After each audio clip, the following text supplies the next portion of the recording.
Magandang araw sa inyong lahat. Nandito tayo ngayon sa pinagbuhatan dito sa Kaliwag Street.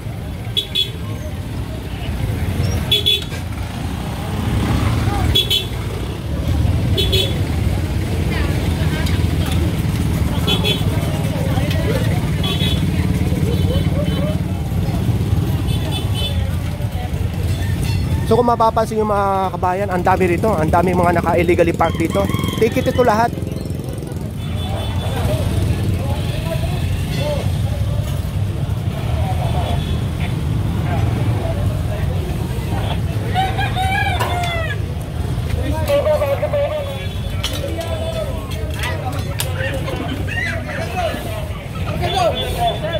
Indian farm, ha?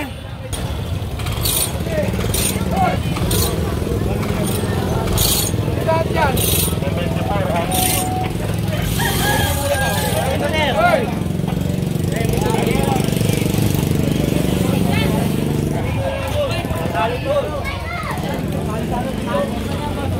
Kunin mo na to.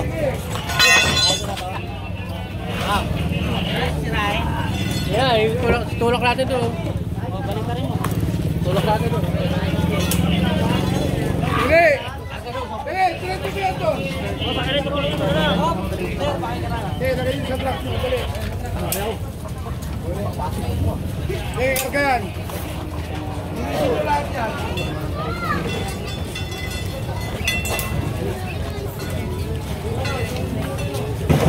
Bob, sinilos kayo kung ano mga mami dyan. I-clearing natin ito. Lapit yung truck kasi. Hintayin nyo, hintayin nyo. Hintayin nyo, tawagin nyo. Salduan, salito, alpawan.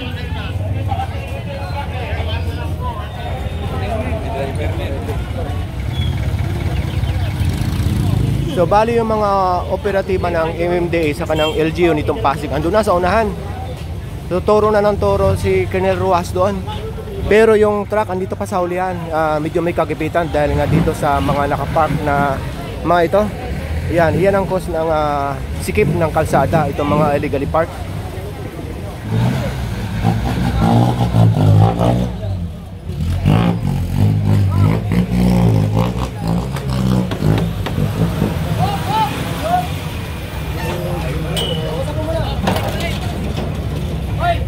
Kalya mo!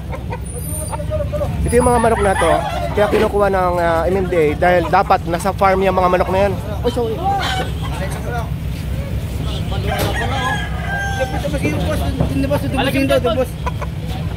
Boss, magtubos yan manok. Tubos yan sa baso, sa baso. Paano ba isa kaya sa? Nandun naman sa tabi yan eh. Oo, ano? Ha? Pagkalukaluan nila o. Nagbubulat kayong manok. Ayaw kumitikin!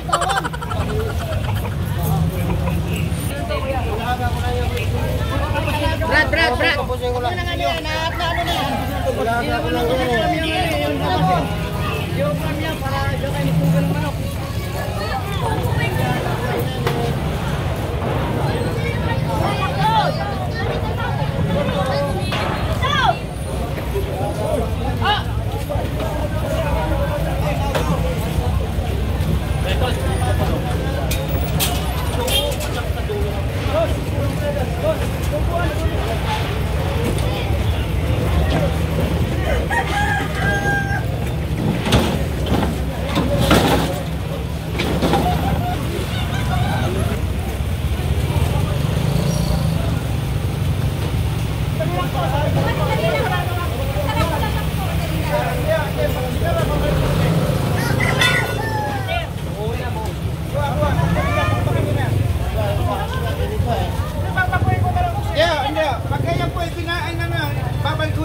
Tatanggalin po yan. Tatanggalin po.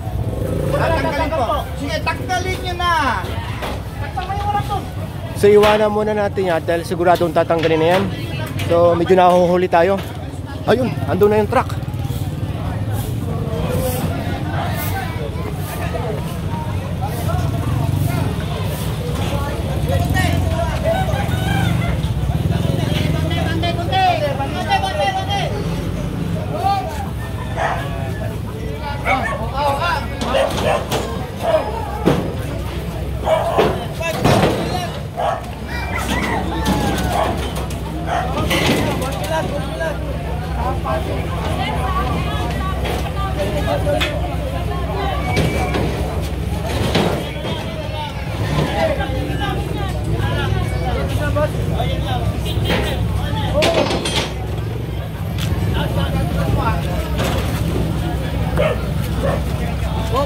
Bibili na kaya, bibili na, bibili.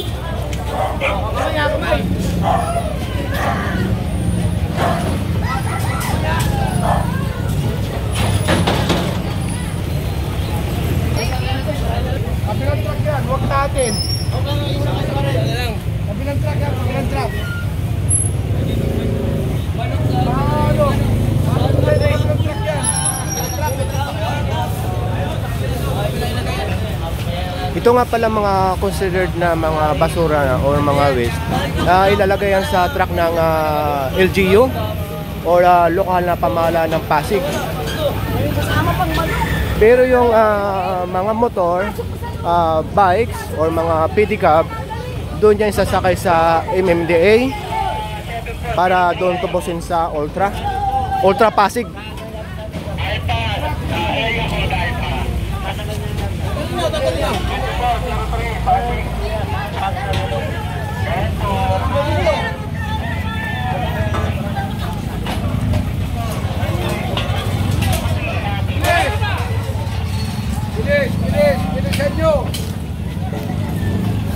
Bilisan nyo ha, bilisan nyo.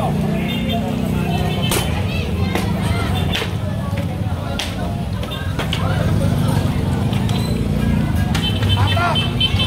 Sige, kuha! Sige! Sige, napatay ito. Isang patay po yung ginagawa. O sige, iwanan niya, iwanan.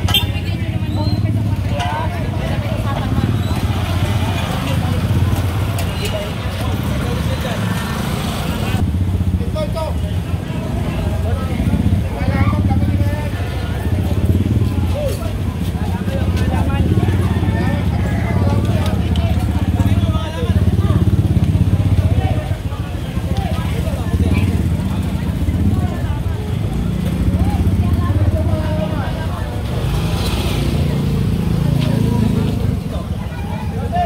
Ini, soy! Bilisan mo!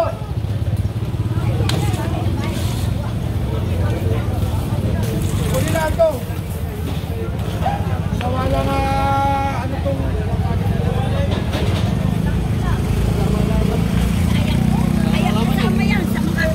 Tama na lamang pala. Tanggalin. Hindi, tuloy na kayo. Ginawa niyo ng bahay. Extension ng bahay. Hoy, iniyawan.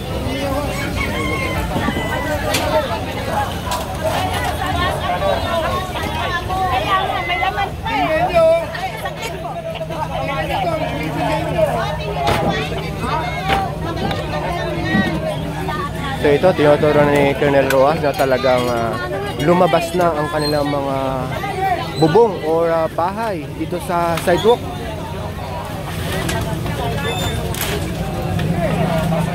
Ginagawa extension ng bahay.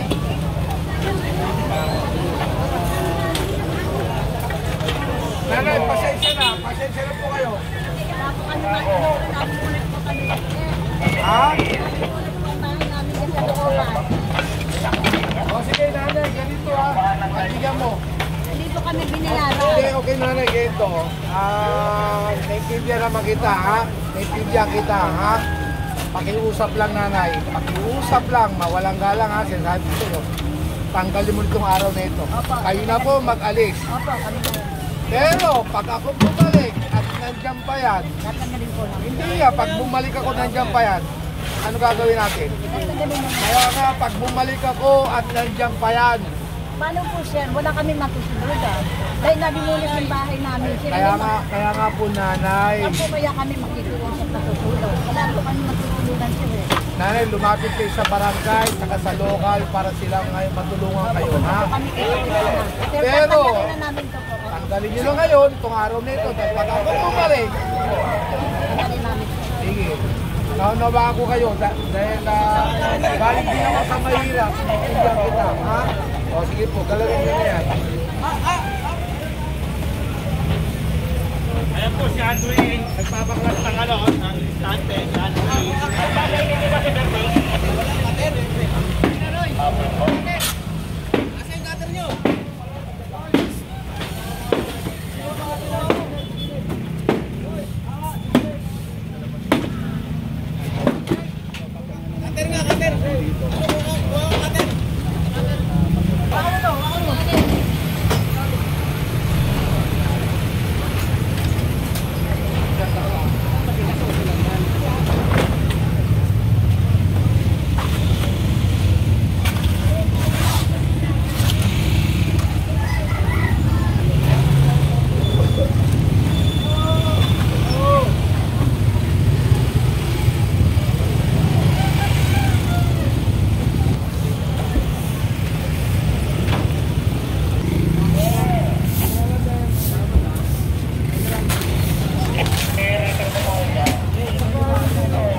Kasi inaano ko, kapag hindi ba namin ito, baka bumagsak lahat. Hindi kaya pa. Di ba, tagalin natin na yan? Kaya na magtanggal ha. Pagbalik ko! Kaya nga, paano pag hindi nyo tinanggal sa pagbalik ko? Kaya nga, pagbalik ko, pag babaklasin na namin. Mamaya. Mamaya tatanggalin na. Kaya nga, pag ako bumalik at hindi nyo tinanggal, mababaklas ko na yan. Ha? Nandirito na tayo ngayon sa Baltasar Street. Sa unahan lang ng Kaliwag.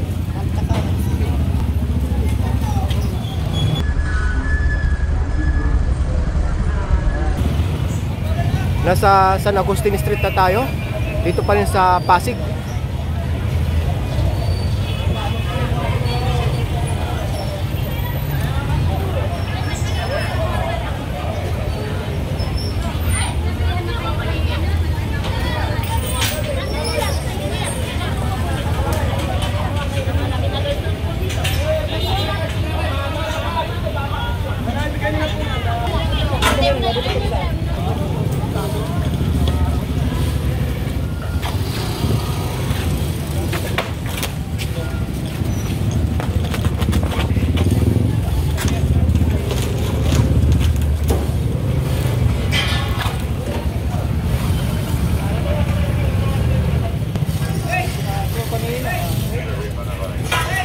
Ginamit sa patay. Sige lang, tanggalin. Sige, tanggalin nyo lang.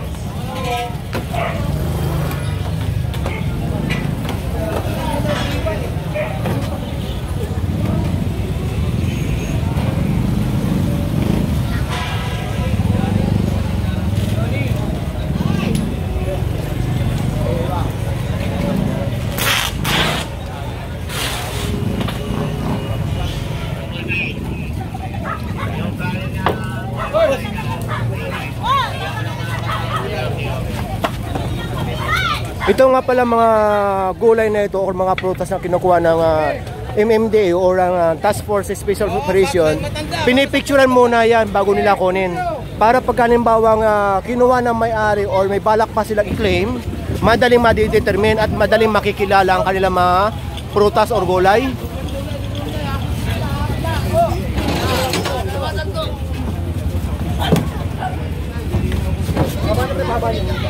Ikot pa, ikot yun ito.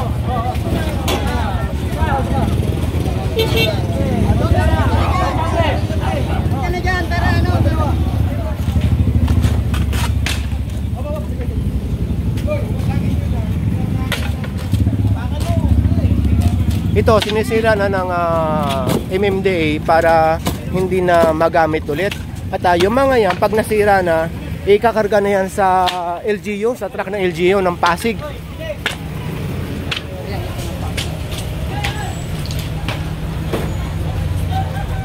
Nandito na kami ngayon sa kanto ng San Agustin, sa kanitong Caroncio.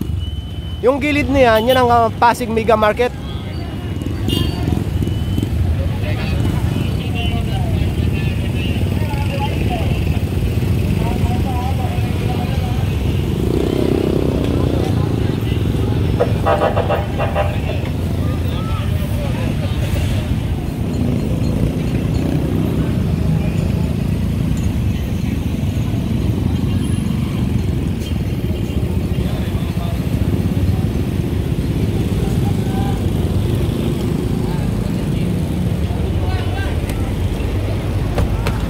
So nandito na tayo sa corner ng Mariposa sa kanitong Caroncio.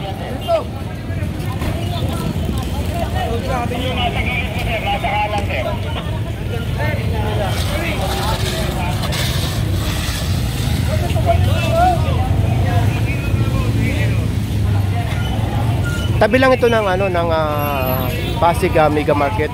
Kung maalaala nyo, ito yung vlog natin, yung mga nakaraang video natin dito sa Pasig.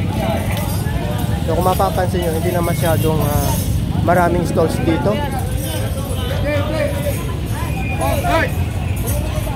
Bawal kasi nakakalagyan ng ganito eh. Ito yung word ko. Bawal. Tutuloy mo na. Bawal na.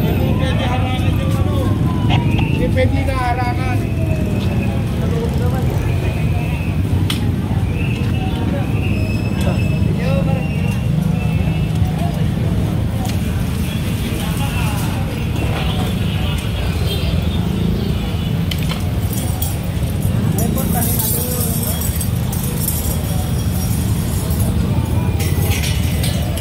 Ito nadadaanan na.